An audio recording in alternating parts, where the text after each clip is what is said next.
à ń gbọ́ níta pé wọ́n náà ti release Oriyomi Hamzat. Wọ́n ò tí ì release Oriyomi Hamzat. Oriyomi Hamzat yìí wà ní prison ní Ìbàdàn. Wọ́n ò tí ì release Oriyomi o. Òkìkí kàn káàkiri. Everybody ń pariwo congratulations pé wọ́n ti release Oriyomi. Oriyomi wọn ò tí ì release ẹ̀. Kí ló fà á? Àwọn kan wà tó já sí pé wọ́n ń kọ petition lérí ọ̀rọ̀ Oriyomi pé kí ìjọba má fi Oriyomi lẹ̀. Kí ló dé tó fi rí bẹ́ẹ̀? Ṣé mọ̀ pé ọ̀pọ̀lọpọ̀ iṣẹ́ tí Oriyomi ti ṣe lérí àwọn ọmọ aláìní, ọmọ tí ò ní ìyá, ọmọ tí ò ní bàbá, àwọn tó já sí pé agbanilójú ṣe bí ọba.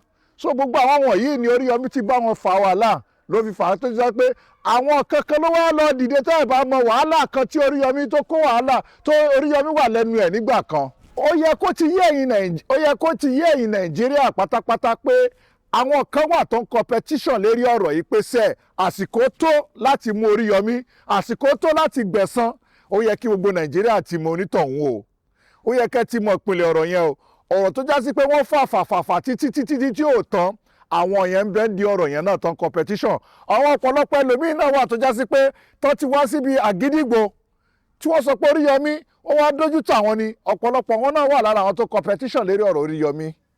Ọ̀pọ̀lọpọ̀ wọn wà bẹ̀ tó sọ pé wọn ò fẹ́ jẹ́ kí Oriyomi kó kúrò níbi tó wà. Wọ́n fẹ́ kán dá ṣẹ̀ríà fún Oriyomi ní tòótọ́.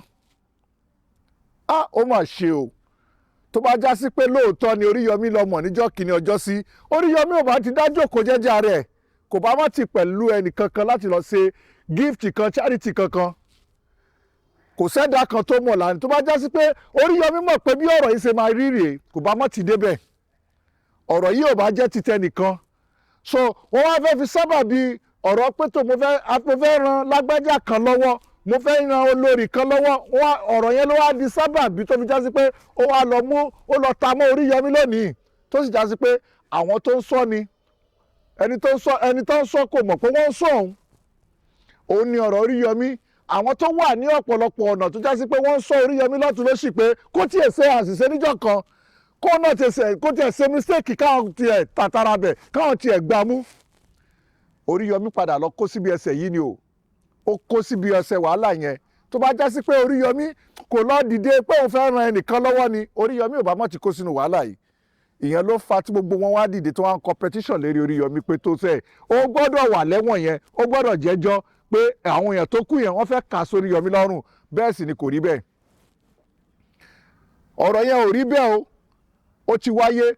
Tá bá dẹ̀ wo ọ̀rọ̀ yẹn dáadáa, tá bá fẹ́ wò dáadáa, ó yẹ kí ìjọba gan fúnra ara rẹ̀ kó lọ mú gbogbo àwọn pẹ́rẹ́ǹtì tó já sí pé wọ́n kó ọmọ lọ síbi gift, ibi charity tán lọ yẹn. Ó yẹ kí ìjọba náà kó gbogbo wọn ní kọ̀ọ̀kan. Tó bá jẹ́ sí pé àwọn ará ibi tí wọ́n kó ọmọ lọ, tó bá jẹ́ sí pé wọ́n ní ìfẹ́ràn ọmọ wọn dáadáa, wọ́n nífẹ̀ẹ́ ọmọ wọn gidi gan, wọ́n ní àkọlé kan lórí ọmọ tí wọ́n bí ni. Ọ̀pọ̀lọpọ̀ wọn ò ní máa kó ọmọ kéékèèké àbí àwọn ọmọ tó já sí pé wọn ò ní agbára ká máa kó wọn lọ sírú bẹ́ẹ̀ láì ní gáàdì ọmọ wọn dáadáa. Nítorí tẹ́ fẹ́ jẹ kò jẹ́ kẹ́ gbádùn. Ẹ ti tàtàrà bẹ̀, ẹ ti jẹ́ kéèyàn kú mọ́ yín lọ́wọ́. Ọ̀rọ̀ wàhálà tó wá ṣẹlẹ̀ ń sì báyìí, ó wá ti kúrò nítorí yín sì báyìí. Ẹ̀yin náà ń pariwo pé tó wọ́n pa yín lọ́mọ ni o, wọ́n pa yín lọ́mọ ni o. Ǹjẹ́ tó bá jẹ́ sí pé ẹ fi làákàì lọ síbi kíní tá à ń sọ yìí ni, ẹ rọra wọlé pẹ̀lẹ́pẹ̀lẹ́ ni, gbogbo wàhálà yìí ò bá má ti ṣẹlẹ̀. Torí pé ẹ fẹ́ gba méní, ẹ fẹ́ gba méjì, ẹ fẹ́ gba mẹ́ta, ẹ fẹ́ gba mẹ́rin. Ẹ wá fi wàhálà títí ẹ fi kó bá tẹni ẹlẹ́ni. Bí Nàìjíríà bébí bá ń pa wá ní Nàìjíríà, ṣé òní ká máa ṣe wọ̀dùwọ̀dù ni? Bébí bá ń pa wá ní Nàìjíríà kò ní ká má ní làákàyè, ṣé bí gbogbo yín ní làákàyè? Ẹ mọ̀ fẹ́ ṣé wọlé tẹ fi ń sùn tẹ fi ń jẹun. Ó sì wá jẹ́ pé gbàtàn ni wọ́n fẹ́ pín oúnjẹ ni, ṣé oúnjẹ lẹ̀ jẹ́ rí ni? Tí ò bá kàn yín lọ́dún ṣé kò ní kàn yín níjọ́ mi ni? Ẹ wo petition tí àwọn ìka èèyàn, àwọn mọ̀dàrú èèyàn, àwọn òṣìkà èèyàn tó wá ń kọ lérí Oriyomi, wọ́n ṣe ń kọ petition wá látòkè náà ń kọ wá láti sàlẹ̀ pé sẹ́ Oriyomi ò gbọ́dọ̀ kúrò níbẹ̀ sẹ́. Gbogbo ẹ̀ tẹ́ wo fídíò mi tó kọjá lọ, ọ̀pọ̀lọpọ̀ yín jáde ẹ̀ ń bú èbú lérí ẹ̀ pé báwo ni Imam ṣe kọ kíní yìí. Tèmi yé mi o, tèmi yé mi, mo sì mọ ibi tí mò ń lọ, tèmi yé mi dáadáa. Gbogbo ọ̀rọ̀ tí ọ̀pọ̀lọpọ̀ yín sọ, èyí tó máa ń dùn mí jù nínú ọ̀rọ̀ yìí ni pé ọ̀pọ̀lọpọ̀ gbogbo yín ẹ kàn gbọ́ fídíò láti ìbẹ̀rẹ̀, ẹ ní gbọ́ òpin fídíò. Kí ló dé? Ṣé bá a ní làákàyè? kí ló dé tá a fi ní sùúrù?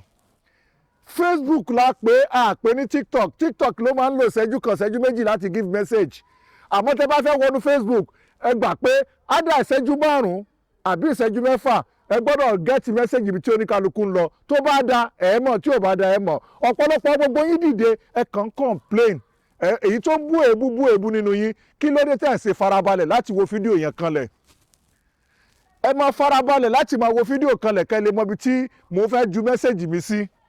Message mi ni pé ọwọ́ ẹ̀bẹ̀ ni mò ń ra báyìí pé kí gọ́vnà wa Mákindé kí wọ́n dáríjì Oriyomi Hamzat àti olórí Naomi torí pé wọ́n fẹ́ sóore ní òrè ló dìbì mọ́ wọn lọ́wọ́.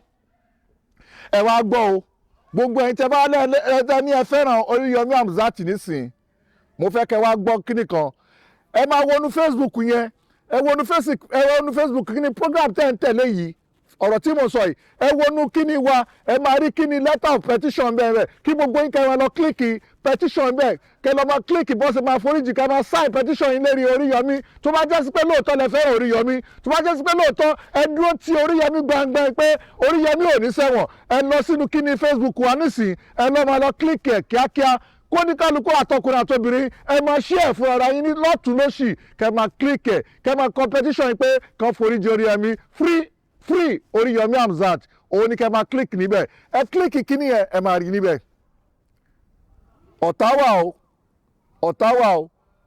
wà púpọ̀. Gbogbo àwọn oore tí Oriyomi Hamzat ti ṣe ó ti fẹ́ dibi mọ́ lọ́wọ́. Petition ti ń wá látòkè. Ọ̀rọ̀ mi oríṣiríṣi là ń gbọ́ lérí ọ̀rọ̀ tó ń wá.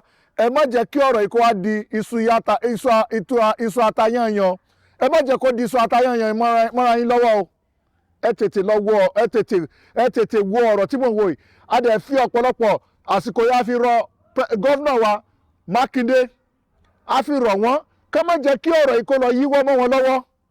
Ẹ tètè bá foríjì Oriyomi Hamzat, ẹ tiẹ̀ tú wọn sílẹ̀ ká máa lọlé ká máa jẹ́ ẹjọ́ lérí tó bá ṣe kẹ́yìn náà gbọ́ tó ṣẹlẹ̀ gangan. Nígbà tẹ́ bá gbá wọn mú tẹ́ ẹ fi wọn sílẹ̀, ẹ má gbàgbé pé Oriyomi Hamzat ní family. Ìyàwó Oriyomi Hamzat ṣe bímọ ni o. Oriyomi Hamzat dẹ̀ ní àwọn ọmọ tó ń tọ́.